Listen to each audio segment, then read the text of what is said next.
Now, a few years ago, I made this video about how to cook an egg in a potato.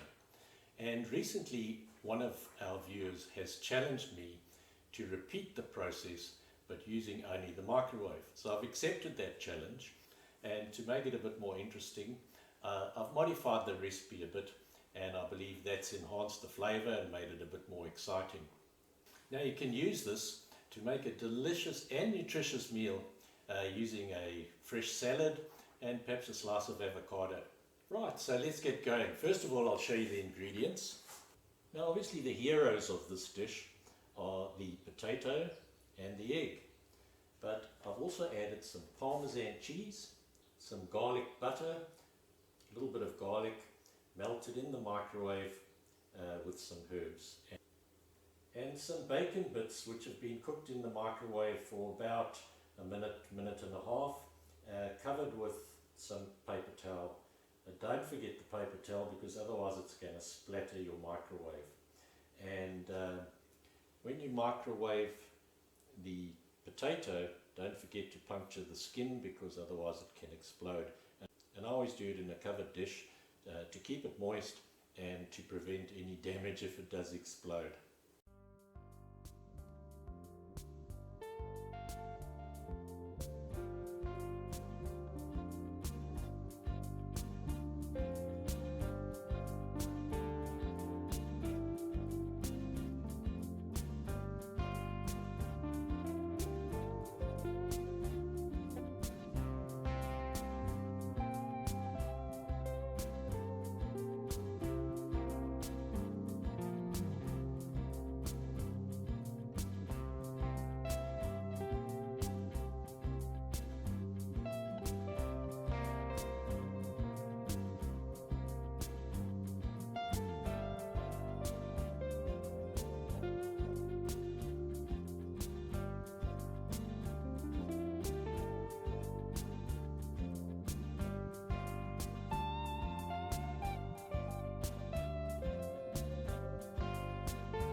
if you enjoyed this, please like and share this video and subscribe to this channel if you haven't already done so. And if you have any questions or comments, we'd love to hear from you. Just scroll right down to the bottom, you'll find the comments section there. Thank you very much for watching.